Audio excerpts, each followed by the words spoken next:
Assalamualaikum warahmatullahi wabarakatuh.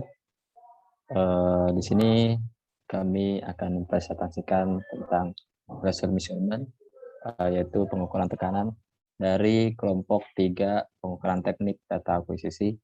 Eh, Sebelumnya kami akan memperkenalkan kelompok kita dulu. Next.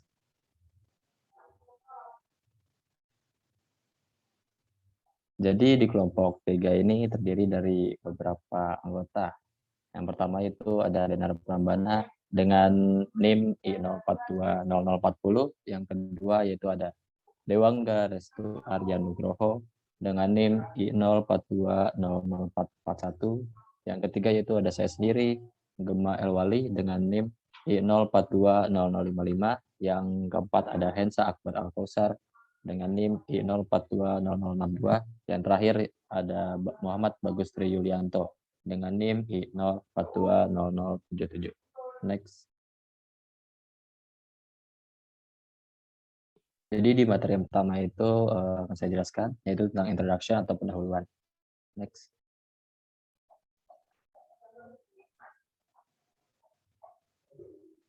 Jadi dalam pengukuran tekanan yang terbatas pada sistem fluida memiliki faktor. Jadi tekanan ukur menunjukkan perbedaan antara tekanan absolut dan tekanan atmosfer lokal. Kondisi vakum adalah keadaan di mana tekanan atmosfer melebihi tekanan mutlak. Jadi kita dapat menyimpulkan bahwa tekanan absolut mungkin tidak menjadi negatif dan keadaan vakum mungkin tidak lebih besar dari tekanan atmosfer lokal. Jadi tekanan fluida lokal mungkin bergantung pada banyak variabel seperti elevasi, kecepatan aliran, densitas fluida, dan suhu. Jadi gambar di bawah itu merupakan hubungan dengan absolut dengan zero absolute pressure. Next. Jadi tekanan sering dinyatakan dalam tinggi kolom fluida yang ditopang pada suhu 20 derajat Celcius. Jadi tekanan fluida itu dihasilkan dari perubahan momentum antara fluida dan dinding. Jadi tekanan fluida itu total tergantung dari jumlah molekul yang menabrak dinding per satuan waktu dan kecepatan rata-rata molekul. Untuk sebuah ideal gas tekanan, maka diberikan persamaan seperti berikut di bawah. Di mana N itu yaitu molecular density atau molecules per unit volume, M itu molecular massa, V itu root mean square molecular velocity. Jadi V-nya itu bisa dirumuskan seperti yang di bawah itu. Akar 3 kT per M. Next.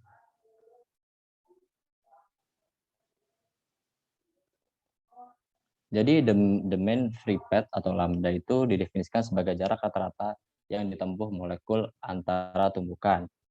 Dengan rumus seperti di berikut, lambda sama dengan akar 2 per 8 pi r kuadrat n. Jadi the main free path itu meningkat seiring penurunan densitas gas pada saat tekanan rendah. The main free path secara signifikan lebih besar dari sebuah karakteristik dimensi bejana yang berisi. Next.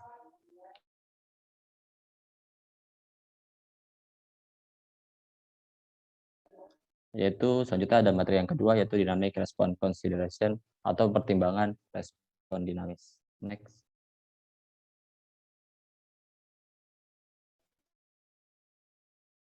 Jadi pengukuran dinamis itu dipengaruhi oleh karakteristik dari fluidanya. Demikian juga sebagai konstruksi perangkat pengukuran. Respon dari tekanan alat pengukur tergantung pada dua faktor. Faktor yang pertama yaitu respon elemen transducer dalam merasakan tekanan. Dan yang kedua itu merupakan respon dari tekanan aliran fluida serta tabung penghubungnya. Jadi tekanan yang berubah-ubah mempunyai frekuensi bernilai omega dan amplitudo PO dan terkait pada tabung dengan panjang L dan radius R, dilambangkan dengan R. Pada akhir tabung terdapat ruang volume V yang dikoneksikan pada tekanan transducer sensitif yang dibuat. Jadi massa fluida bergetar di bawah pengaruh gesekan fluida di dalam tabung yang cenderung meredam gerakan. Oke, bisa di next. Nah, jadi rumus tadi yang dalam tabung itu diekspresikan dengan rumus tersebut. Frekuensi alami omega n dan rasio Radaman H itu dirumuskan sebagai berikut. Next. Jadi dalam rumus C mewakili kecepatan suara dalam cairan. Mu adalah viskositas cairan dinamis dan rho adalah densitas fluida. Fase sudut untuk tekanan sinyal seperti berikut. Ya, jadi ketika diameter tabung itu terlalu kecil, seperti di dalam kapiler, itu memungkinkan untuk menghasilkan perbandingan yang sangat besar, sehingga akan dikurangi untuk mengikuti frekuensi di bawah. Maka persamaannya menjadi seperti berikut. Oke, next.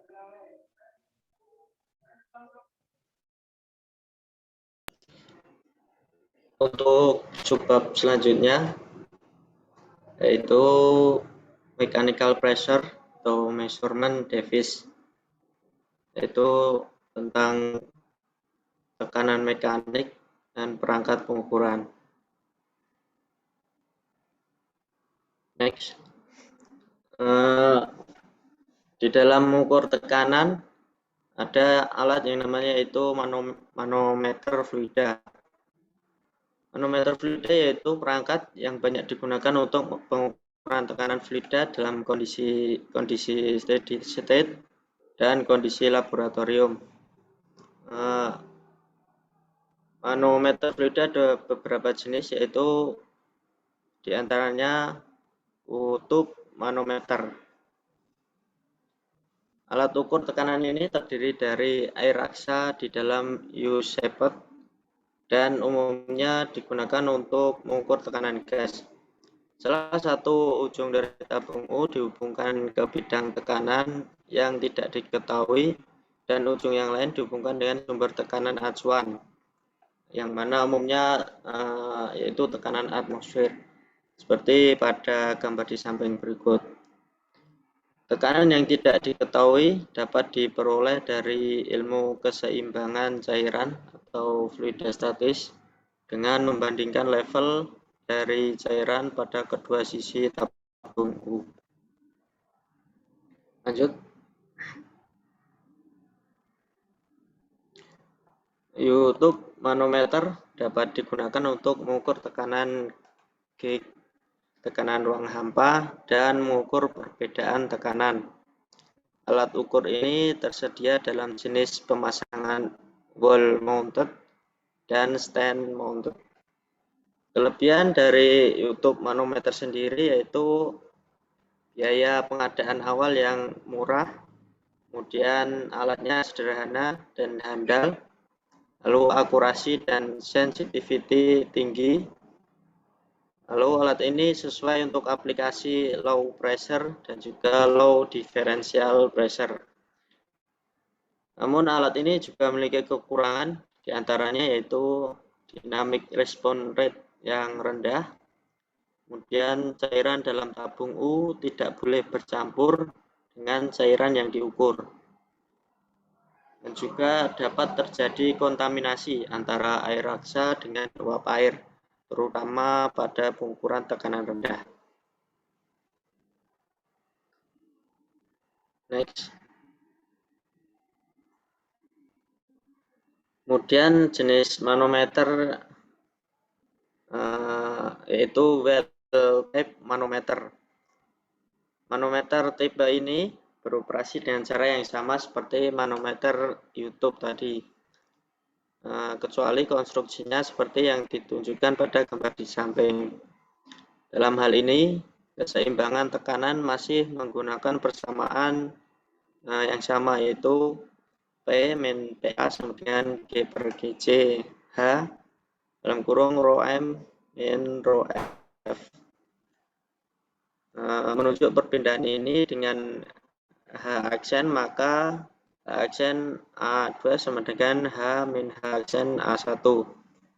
Kemudian karena perpindahan volume adalah sama pada kedua sisi manometer, maka dengan memasukkan kedua persamaan tadi didapatkan persamaan yaitu P min PA sama dengan G per GC H aksen dalam kurung A2 per A1 plus 1 kali rho M min rho F. Lanjut. Manometer tipe ini memiliki skala untuk kolom manometer bertingkat, sehingga pengguna tidak perlu menerapkan faktor koreksi area pada perpindahan yang ditunjukkan H aksen. Untuk rasio luas A2 per A1 dengan 0,03. Bacaan yang sebenarnya dari 10,0 in untuk H aksen akan ditunjukkan sebagai 10,3 sebagai hasil dari kelulusan skala khusus. Nilai yang ditunjukkan kemudian diganti untuk H dalam persamaan 6.11 tadi. Lalu manometer dapat diorientasikan dalam posisi miring untuk memperpanjang skala dan untuk meningkatkan keterbacaan, atau kacamata optik khusus dan skala vernier dapat digunakan untuk memberikan lokasi yang lebih akurat dan indikasi ketinggian cairan manometer daripada yang dapat diperoleh dengan mata telanjang. Untuk manometer yang dimiringkan pada sudut E dengan horizontal, sensitivitasnya menjadi L per delta P sama dengan 1 per rho M min rho F sin theta G per GC. Lanjut. Lalu jenis manometer yang lain antara lain yaitu manometer used as a barometer. Pada gambar ini, di titik ini kita harus mencatat bahwa banyak alat pengukur tekanan menunjukkan tekanan pengukur atau perbedaan antara tekanan atmosfer absolut dan lokal. Untuk mendapatkan tekanan absolut, seseorang harus menghitung P absolut sama dengan P gig plus P ATM. Tekanan atmosfer lokal harus diperoleh dari pengukuran lokal di dekat tempat pengukuran tekanan pengukur. Pengukuran seperti itu dapat dilakukan dengan barometer air raksa. Kita harus mencatat bahwa tekanan atmosfer lokal dapat bervariasi antara di dalam dan di luar karena sistem ventilasinya. Untuk ketinggian antara 0 dan sampai 36.000 kaki, atmosfer standar dinyatakan dengan persamaan berikut ini, yaitu P sama dengan P0 dalam kurung 1 min dz per T0. Lanjut. 4. Deadweight tester, penguji berat materi.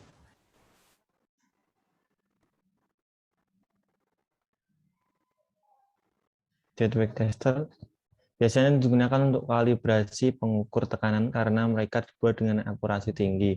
Jadi mereka dapat digunakan sebagai standar utama dalam pengukuran.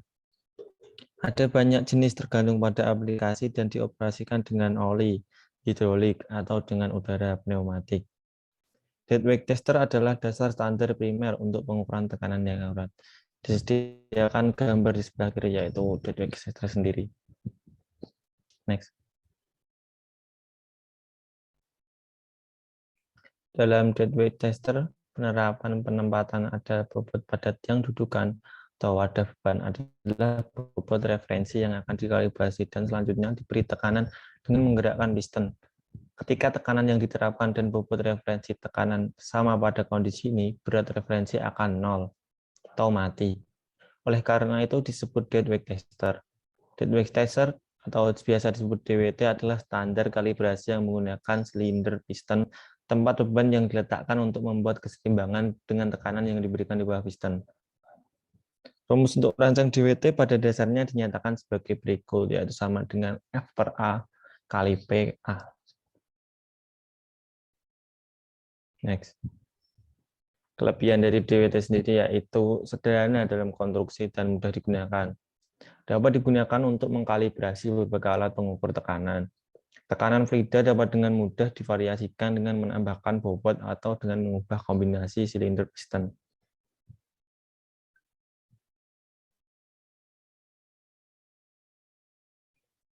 Kekurangannya yaitu berat yang diketahui ditempatkan pada platform.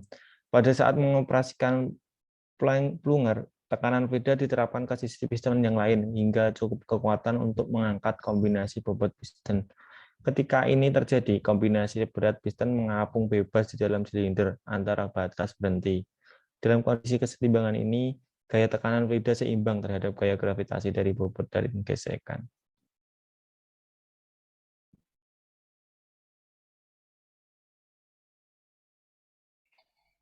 Oke, yang selanjutnya ini salah satu alat pengukuran tekanan yang paling sering kita jumpai dan yang paling mudah untuk digunakan, yaitu Bourdon Tube Pressure Gauge, pengukur tekanan tabung Bourdon. Next. Nah, Bourdon Pressure Gauge ini digunakan untuk mengukur tekanan dan biasanya sering kita temui pada saat kita mengisi ban untuk mengetahui tekanan pada ban, pada tabung oksigen, dan lain-lain.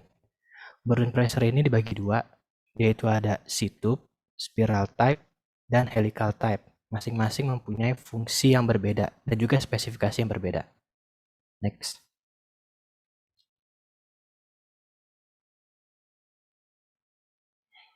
Nah, yang di kiri ini yang saya tandai dengan nomor 1, ini merupakan C-tube, karena dia tube-nya ini berbentuk C, dan biasanya C-tube ini yang paling sering digunakan karena range-nya yang tidak terlalu jauh, jadi ya sesuai kebutuhan aja, dan juga harganya yang terjangkau murah dan dapat mengukur hingga 1600 Pascal.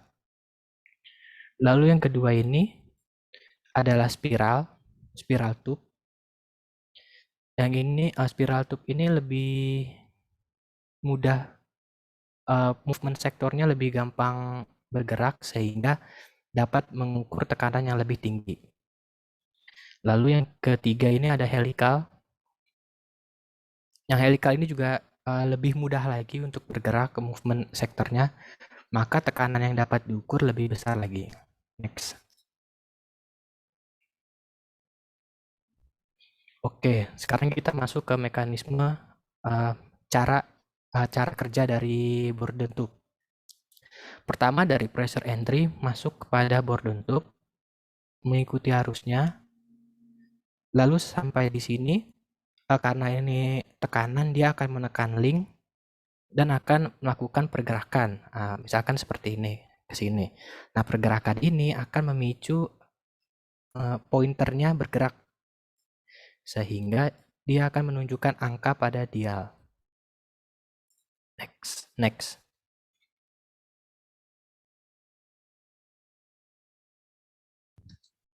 Oke, untuk subbab selanjutnya akan saya jelaskan, yaitu subbab 6, diafragma and billows gauge atau diafragma dan gauge bawah.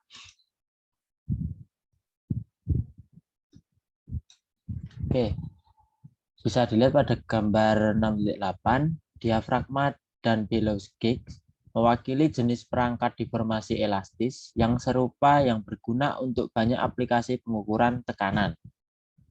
Pertimbangkan terlebih dahulu diafragma datar yang mengalami tekanan diferensial P1 sampai P2 seperti yang ditunjukkan pada gambar di samping. Diafragma akan dibelokkan sesuai dengan diferensial tekanan ini dan defleksi dirasakan oleh transducer perpindahan yang tepat. Gauge strength resistensi listrik juga dapat dipasang pada diafragma.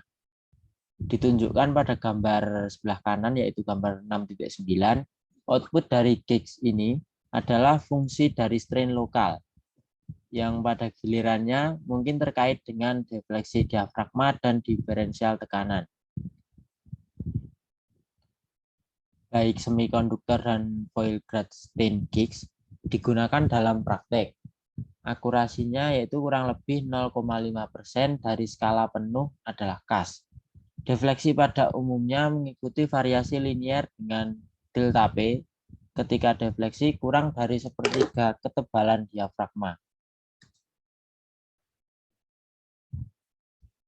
Billows gauge digambarkan secara skematis dalam gambar sebelah kiri, yaitu gambar 6.12, di mana gaya tekanan diferensial menyebabkan perpindahan billows yang dapat dikonversi menjadi sinyal listrik atau menjalani amplifikasi mekanis untuk memungkinkan tampilan output pada dial indikator.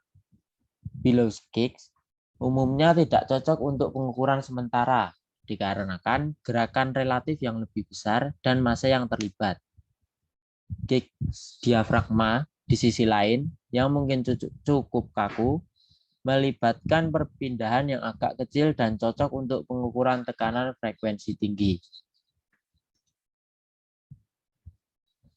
Kemudian bisa dilihat pada gambar sebelah kanan, defleksi diafragma di bawah tekanan dapat dirasakan oleh variasi kapasitansi, seperti yang ditunjukkan pada gambar sebelah kanan atau gambar 6.13.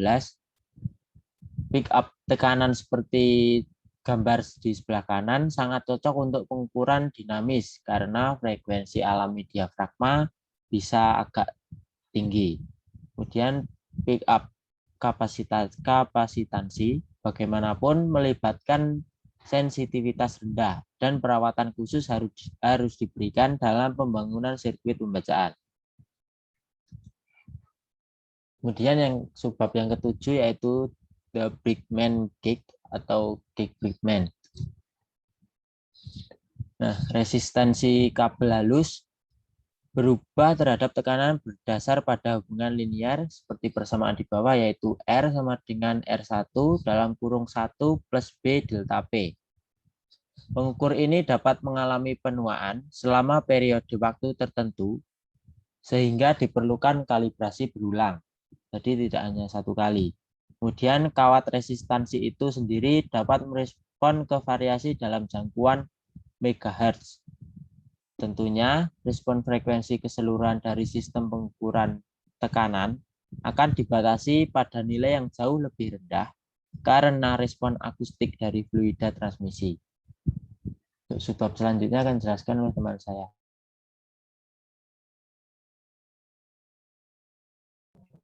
Oke, untuk yang selanjutnya yaitu low pressure measurement atau pengukuran tekanan rendah. Next. Jadi ilmu pengukuran rendah ini membutuhkan perhatian khusus ya. Jadi karena untuk eksperimentalis. Jadi secara keseluruhan itu yaitu untuk pengukuran vakum sedang, pengukuran Bourdon, manometer, dan berbagai pengukuran diafragma dapat digunakan pada pengukuran tekanan rendah. Jadi pengukuran tekanan rendah ini biasanya tidak dapat diakses oleh pengukur konvensional. Karena low pressure measurement mengukur tekanan absolut di bawah 1 bar atau sekitar 1 mmHg atau 133 PA. Oke, next. Untuk subbab selanjutnya yaitu tentang alat ukur McLeod. Next.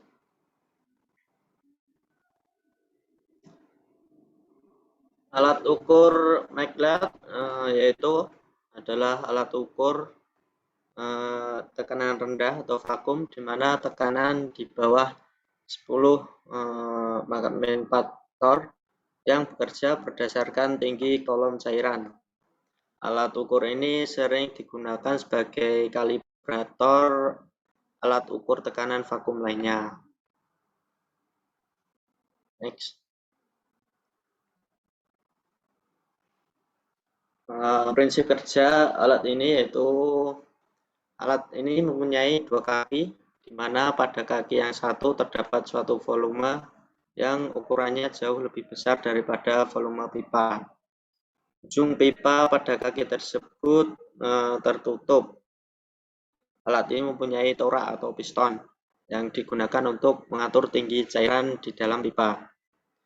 Sebelum dilakukan pengukuran, torak ditarik sehingga tinggi cairan berada di bawah lubang yang menghubungkan kedua pipa. Ilustrasinya seperti gambar di samping berikut ini. Kemudian tekanan vakum yang akan diukur dihubungkan pada pipa lainnya, sehingga tekanan vakum yang diukur mengisi semua pipa. Lanjut. Kemudian setelah pengisian terjadi, torak ditekan sehingga cairan memasuki semua pipa. Tekanan vakum yang berada pada kaki pertama tadi akan terperangkap pada pipa yang tertutup. Nah, yang diilustrasikan seperti gambar di samping berikut ini. Lanjut.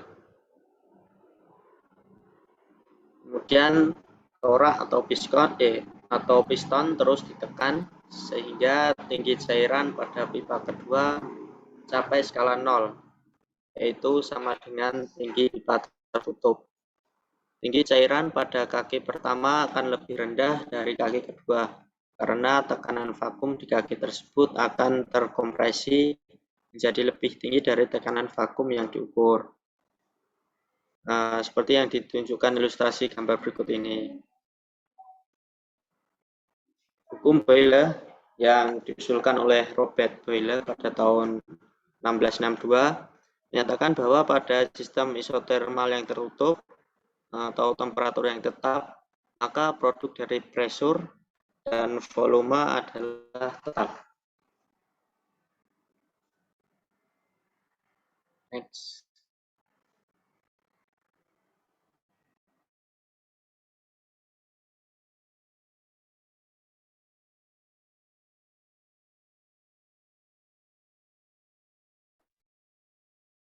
Pirani thermal conductivity gauge. Thermal Pirani pengukur konduktivitas.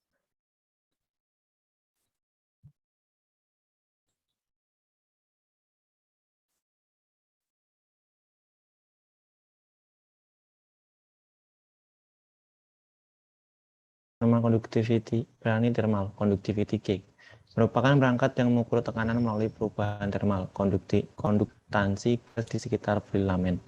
Filamen yang digunakan biasanya jenis tungsten atau platinum dengan diameter sekitar 0,02 cm. Interval temperatur sekitar 7-400 derajat Celcius. Heating current antara 10 sampai 100 mA digunakan untuk mengukur tekanan antara 10⁻³ torr sampai 1 torr. Torr dalam kurung 133 PA. Suatu filamen dihubungkan dengan rangkaian listrik yang terdapat jembatan Wheatstone dan kemudian dialiri dengan arus yang sangat kecil sehingga lama-kelamaan filamen akan menjadi panas. Temperatur bergantung pada tekanan gas di sekitar filamen karena tekanan gas akan menyerap panas dari filamen tersebut.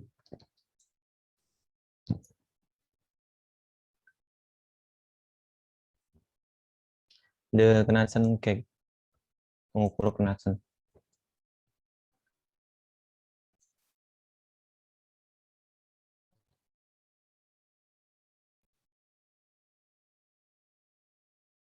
The Knudsen gauge digunakan untuk mengukur tekanan antara 10⁻⁸ sampai 10⁻³ torr dan dapat digunakan sebagai perangkat kalibrasi untuk gauge lain pada interval ini.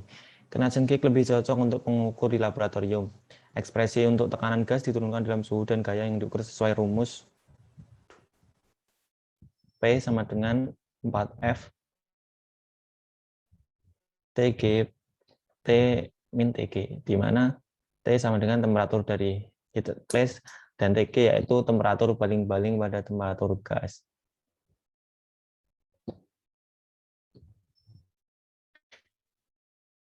Seperti pada gambar di samping, dua baling-baling V dan cermin M dipasang pada suspensi filamen tipis. Di dekat baling-baling ini ada dua piring P yang dipanaskan dengan suhu T, sehingga suhu pelat lebih tinggi dari gas di sekitarnya. Molekul yang menabrak baling-baling dari pelat panas memiliki kecepatan yang lebih tinggi daripada meninggalkan baling-baling karena ada perbedaan suhu. Maka jumlah momentum yang diberikan pada baling-baling dapat diukur dengan mengamati perbedaan sudut cermin. Pertukaran momentum total pada baling-baling adalah fungsi kepadatan molekul yang ada kaitannya dengan tekanan gas, tekanan dan temperatur gas. Next.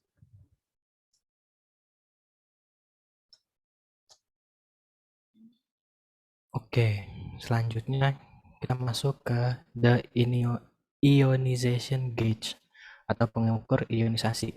Next.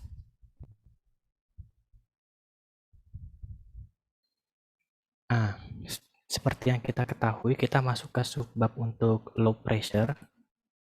Nah, salah satu alat untuk mengukur tekanan rendah ini adalah ionization gauge. Nah, alat ionization gas ini untuk mengukur tekanan gas pada skala nilai yang sangat kecil. Lalu di sini menggunakan dua metode. Ada metode heat katoda, yaitu dengan menggunakan pemanasan filamen pada katodanya, tapi memerlukan arus listrik yang tinggi. Yang kedua ada cold katoda, yaitu menggunakan voltase yang tinggi, tetapi tidak menggunakan pemanasan. Pada kali ini kita akan membahas heat katoda terlebih dahulu. Heat katoda dapat mengukur hingga tekanan sebesar 10⁻⁻⁶ Pascal. Sedangkan cold katoda dapat mengukur dengan keadaan ekstrim ya, high vacuum, hingga 10⁻⁻12 torr.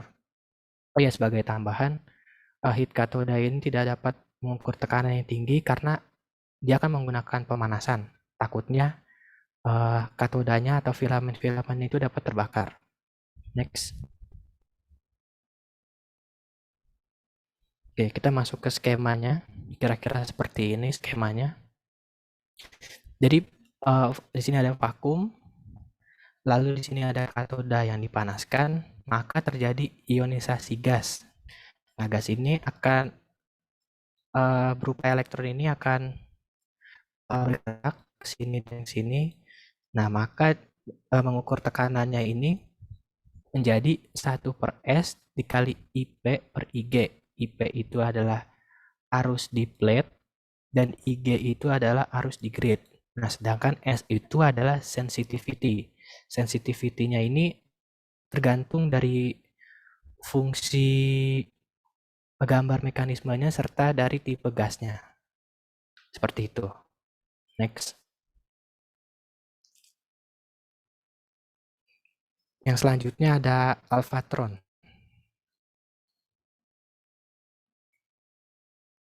Nah, setelah tadi kita membahas heated katoda, sekarang kita masuk ke cold katoda.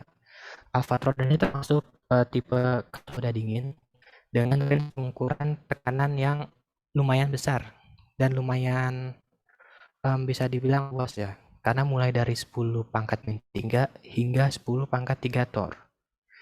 Nah, lalu alphatron ini dapat digunakan pada tekanan atmosfer dengan perlakuan yang sama seperti pada vakum. Nah, kelebihannya ini adalah tidak ada pemanasan filamen, tetapi menggunakan voltase yang tinggi. Next. Nah, kira-kira seperti ini skemanya. Di sini ada vakum, lalu ada radiasinya di sini yang akan dikolek oleh ion kolektor. Nah, lalu pada di sini ini didapatkan beda voltasenya atau R0. Next.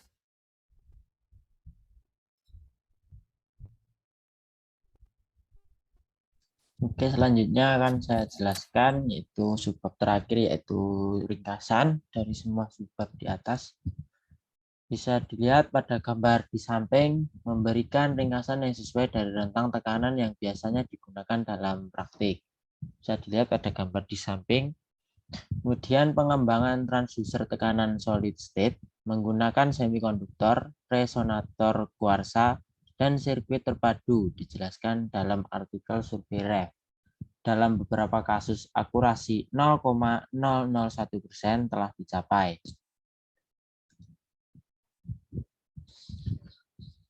Sekian presentasi dari kelompok 3. Apabila ada salah kata mohon maaf.